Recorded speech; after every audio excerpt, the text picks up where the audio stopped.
What is up, everybody? Welcome back to the channel. In today's video, we're going to be playing another episode of Vampyr. In the last episode, we went through the entire intro. I'm sorry that video was pretty long. I just wanted to get all the way through the intro and get to our home base. So now we're going to be going on from there. We're going to go through and talk to all of the people in the hospital, some of the patients, some of the doctors, and get a little bit of backstory on them and everything. So let's jump right into it and get this shit rolling. Alright guys, here we are. So if you remember at the end of the last video, I rested and used my experience points, but that didn't save. It didn't save that part, it saved me right over here. The reason for that being is because I haven't actually done this objective yet. So let's go in here. It wants us to synthesize the blood that we got from William Bishop, or analyze the blood, which unlocks a serum for us. It is a serum that heals 300 points of health instantly and 150 points over 15 seconds, which is pretty useful. Then we got our treatments over here for any illnesses, upgrade our stuff, and we can recycle these, but we'll do that. Blood is much more unstable than human blood and shows extensive mutation. But this is not what happened to me. I must keep on searching. The sun is about to rise. I can feel it. I'll continue tomorrow night. I have so much time. Cool. Okay. Alright. So guys, there's gonna be a lot of people that we can talk to in the hospital. In fact, there's pretty much all of these people to talk to. So what I'm gonna do is I'm gonna go through and talk to all of them. I'd better learn to hide my true nature from the mortals. We can listen to him real quick. I'm pretty much gonna cut out everything that isn't important, or anything that's just, you know, useless information. So anyone talking about, you know, the war, or talking about, oh, I should mention this too. So what we just picked up is a DLC weapon. It gives us the sword and a new gun, and I think it gives us a new outfit, which I'm actually gonna switch it out because you'll see in a second. I dislike this new outfit a lot. I can understand why people would like it, but I think it's ridiculous for one reason in particular. Yeah, I hate the bowler cap. The outfit itself isn't too terrible, but I prefer regular outfit over this one, so let's change that back real quick. Alright, cool. Let's explore our room a little bit. The flower's dying. It needs water. I don't think I can actually get water for that. Oh, we'll look at that in a second. That relates to this. So this note from Dr. Swansea basically is talking about, you know, it's talking about our room and how he got it set up for us and everything, so that's good. And then it also mentions some notes about vampires that he had, which are right here. So if you guys want to check through these, I'll give you a second to pause and read through them. A lot of it is just common knowledge that, you know, we already know about vampires, so. Okay, I don't know if there's anything else to explore. Also, if you can hear Dorothy in the background, she's yelling at us to come talk to her, which we'll get there. Chill out, woman.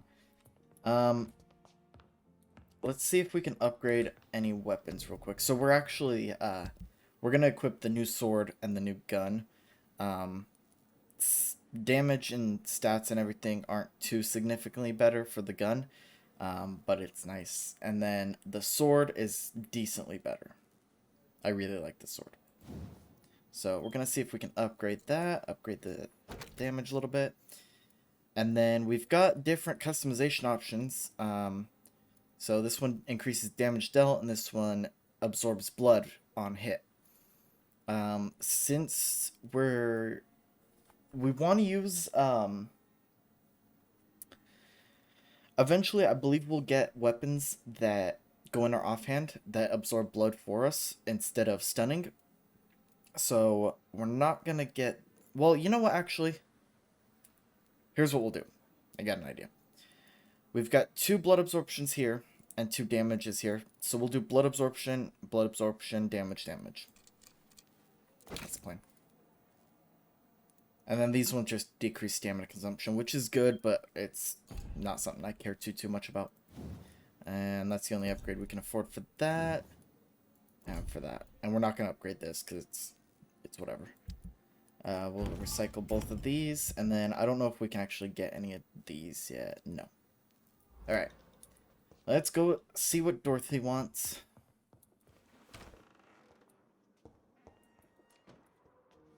Yes, Nurse Crane? How can I help you? I'm so sorry. I know Dr. Swansea wanted you to rest, but we have somewhat of a crisis. A crisis, you say? Our supply of antiseptics is nearly depleted. I was hoping there was another box up here, but...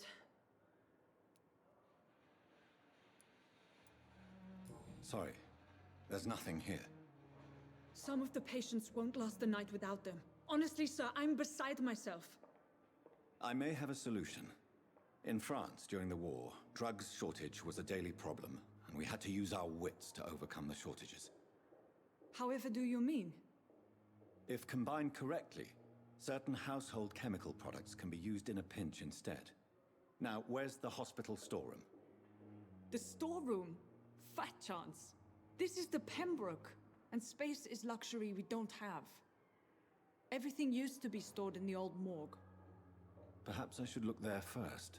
Where is this morgue? It's the large building behind the hospital. You'll need to go in the back door because it's been sealed off for sanitary reasons. Take this key. It opens a small back entrance at the end of a narrow street. The abandoned morgue behind the hospital. A small door at the end of a narrow street. On my way then. Thank you, nurse.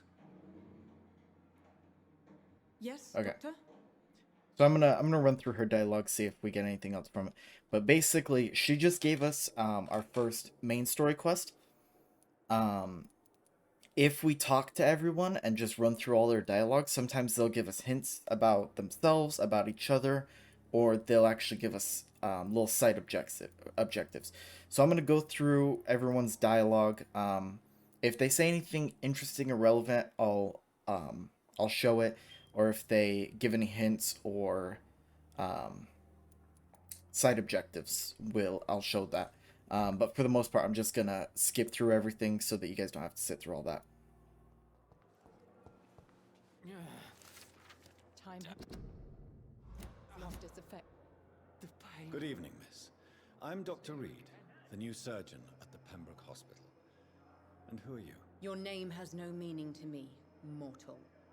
You're nothing but dust blown by the winds of eternity. I beg your pardon? What are you begging for, mortal? My clemency? Well, tonight maybe I'm inclined to mercy. You'll never forget the night you met Thelma Howcroft. You keep calling me mortal. Why is that? And if I'm mortal, what are you?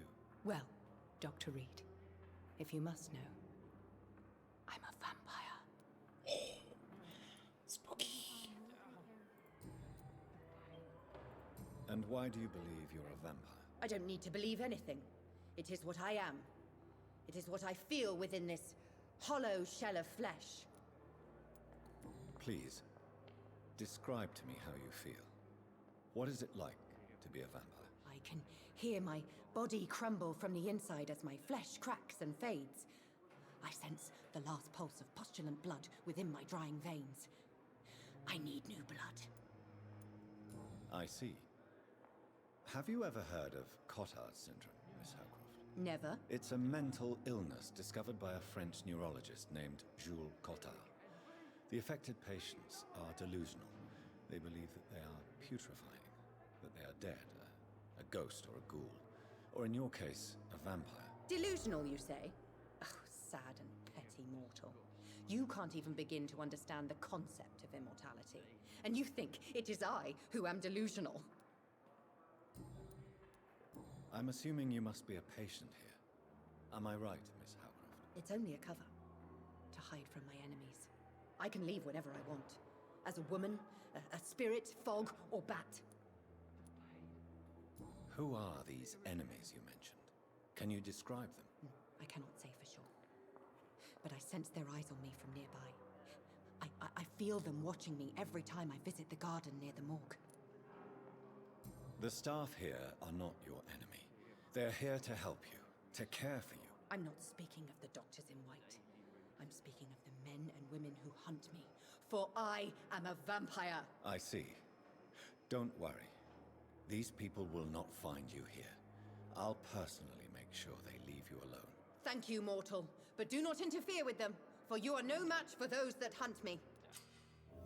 Cool. So we talked to this crazy lady now, and she just gave us an optional objective, which is to find out who's spying on her because she believes she's a vampire. I mean, she could be a vampire, but more than likely she's just batshit crazy. Do you need help with anything in particular? Well, yes, maybe. I'm waiting for a batch of products I ordered for my personal research, yet my supplier seems to have vanished. Do you want me to play the errand boy for you? Oh no, Dr. Reed. But if you went personally to his shop, what with your reputation and all, he wouldn't dare to refuse the products I need. I see. Well, give me the address, for I may pass by if I have time. Alright, so we got a new side objective from him to go and get some ingredients. Cool. And now we can ask him about his blood Tell me transfusions. more about your willingness to experiment with new medical techniques. Harvey Fiddick is a patient suffering from a severe injury that could cripple him if not treated correctly. I'm convinced your blood transfusion technique could help him. What is it you really want? To save him, or to prove your point? Fair question. I want nothing but to save my patient, Dr. Reed. Especially since I know Mr. Fiddick's story. Tell me Mr. Fiddick's story. Our first diagnosis was compromised because Mr. Fiddick lied to us about the real origin of his injury. He first claimed it was an accident. But why would he hide such crucial information from us? Because he is a proud father, ashamed of putting his children at risk because of his own negligence. Okay, so he gave us a hint about a patient we haven't yet talked to. This personal involvement could also appear to be a lack of impartiality. You must know that a good surgeon must remain neutral. I agree. But that does not... Do you think... All I know... Goodbye, Doctor. Tell me about your injury, Harvey. Why do you feel so guilty about it? My wife died because of me. And now I may lose everything because I've been careless enough to hurt myself. What an arsehole. Okay, so he blamed himself for the injury. So something happened, and he thinks he's the reason he's injured. And then we got some information about his wife dying in the war. So let's How could your job figure be out about that. responsible for your wife's death? I was working a double. She went out to bring me a hot meal and got caught in a German bomb raid. You can't hold yourself responsible for your injury, Mr. Fiddick, unless you tried to hurt yourself. Of course I didn't hurt myself. But I can't work until my arm is fixed. My children need to eat, Doctor. Yeah, I mean, that's a reason to feel guilty. He's got children to feed and he can't work, and his wife is dead, so... Tell me more about the death of your wife, Harvey. 1915. I was in the army. Building workshops for the Royal Flying Corps. Helen was happy I wasn't sent to the front. What happened? The Germans sent Zeppelins to bomb the construction site, but they missed their target. My wife was bringing my dinner when the bombs fell. I'm sorry for your loss. So many died during the bombings. I served in France and witnessed the carnage there. I would like to say that she didn't suffer. Truth is, I have no idea. I just know that I'm all that me kids have. Poor little bleeders. How are your children after losing their mother? They were smaller then. The only good thing about this is my Helen didn't bring them with her that night. I mean, I guess that's good. Tell me more about your arrival at the Pembroke Hospital. What gave you such a bad first impression? The ambulance driver was quite rude, for a start. And that nurse, Miss Hawkins, seems to have quite a dubious attitude. What do you mean? She managed to secure a bed for my son despite the epidemic. It was a relief, but it wasn't cheap. Interesting. So one of the nurses actually made her pay extra money to get a bed for her son, which is She pretty charged shady. you for a bed? Yes, and I paid without question, considering the urgency of the situation. I share your concern, Mrs. Goswick. Be sure that I'll talk to the people involved. I don't expect compensation, Dr. Reed. But I'm aware such behavior would not be tolerated in other hospitals. So, talking to her, we've learned a little bit about two different people. We've learned about nurse, I think her name was Hawkins, and then about the ambulance driver. So she was saying how the ambulance driver was a dick when she first arrived, and then she was saying that Nurse Hawkins actually basically blackmailed her to get money for her son to get a bed. So pretty shady shit going on around here. Good evening, sir. I'm Dr. Jonathan Reed. I'm new here. I've already heard about you, Dr. Reed. I'm Milton Hooks, the ambulance driver for this shithole of a hospital. That's quite a blunt introduction, Mr. Hooks. You can call me Milton. I like to speak my mind, Dr. Reed. Perk of the job. Don't judge me, and I won't judge you. I'm not sure I understand what you're talking about. Well, I'm no doctor, but I'm pretty sure a gun can't be used as a surgical instrument. You have a keen eye. I learned to shoot during the war and have carried one ever since. Old habits die hard. No need to explain, Dr. Reed. And if you ever need a better gun, remember, I may have something for you. Interesting.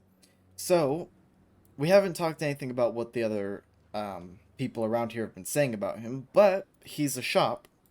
I'd like to... Wise choice. He sells guns and gun parts. He actually sells a pretty decent shotgun. We're not going to buy anything from him quite yet. And we're not going to sell him anything either. Oh, whoops. But Good evening. we need to talk to him about what everyone's been saying about him. So... Why do you have such a mediocre reputation among your colleagues, Milton? Fuck them. Nobody knows the horrors I've seen since working here. This city was sick long before the epidemic, Dr. Reed. I know it's a difficult task, but correct me if I'm wrong. Is this not the job you are paid to do? I've seen babies left to die while their brothers were properly fed. Underage girls and boys sold to all manner of perverts. I'm sorry, I don't know what to say. Yeah, exactly. We lack words. So excuse me if I don't look on the bright side of life. Okay. It sounds like things have been a bit rough recently. Yesterday I got attacked by the patient I was bringing here. I escaped through the hospital's garden, but I lost my wallet when I was running. You left an infected patient outside the hospital. That's incredibly dangerous. Go there yourself if you want, but be careful, Doctor. I'd rather not bring your dead body back. Okay, so he just gave us another optional objective. He wants us to get his wallet back from the garden from him, but he said there was an infected patient out there that attacked him, which sounds a bit like a skull.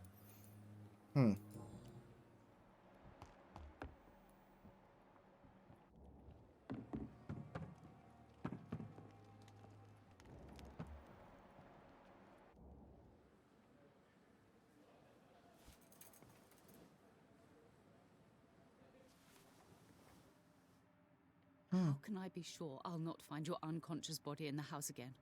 I promise you, you'll not find my unconscious body. For God's sake, how can you say such a thing? How can you refuse to listen? I tried to warn you for so long. No, I won't let my only son die. You promised me you'll stay alive. Your son lied to you, like the whole world lies to us. So we just got a chance to eavesdrop on them, and we got a new hint for Mortimer, which is interesting. I just randomly stumbled on that while I was looking for the other doctor. Okay, guys, so we just found this note sitting next to where Clay Cox usually hangs out. It's from his wife, Edwina. It says, I'm tired of all your shit, Clay. What the fuck did you do? All the bloody docs are gossiping about how my husband has just gutted that stupid kid. How many times did I tell you to count to 20 before drawing your blade? How can we expect to do proper business and have people obey if you keep on killing everyone who dares cross you? Now rumor says some blokes from the dead's family are looking for you, and one of them even swore to kill you. Don't come home tonight. I've seen strange men patrolling the streets. They may be some commie militia or something like that sent to arrest you. Go to a safe place for a few days. Maybe go to the hospital or Whitechapel. Make yourself useful for once by checking if any business could be settled over there. When the situation is calmer, I'll send a wet boot boy so that you know to come back. So the wet boot boys are one of the gangs in the city. So let's talk to him about that, see if he has anything to say. Hey, Doc.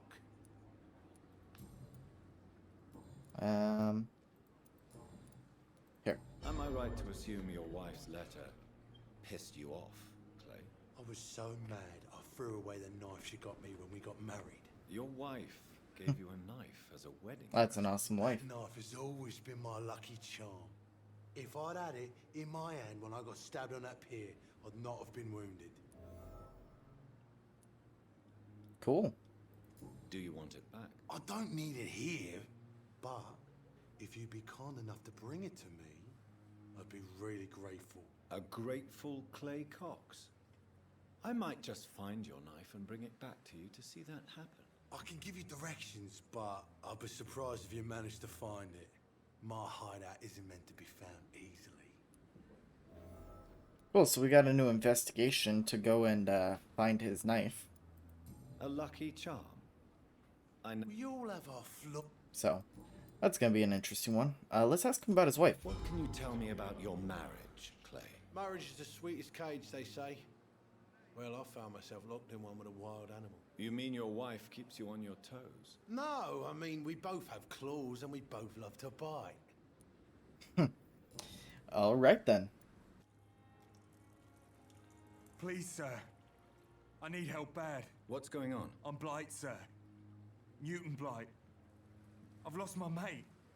Can't find him anywhere. I'm Dr. Jonathan Reed from the Pembroke Hospital. Please, calm down and give me more details. Oswald and myself were both infantry, sir. We were en route for the hospital, but... well, we had a disagreement. And Oswald ran off towards the canal. How long have you been searching for him? I can't go there. Too many rats by the water. Fucking rats. Can't stand them since the war, sir. Can't stand them at all. Don't be ashamed, Mr. Blight.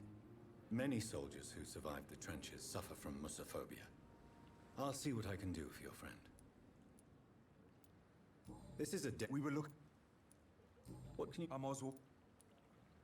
What can you tell me about your friend? His name is Oswald Thatcher. Where was your friend the last time you saw him? He went down by the canal. I have all... Thank you.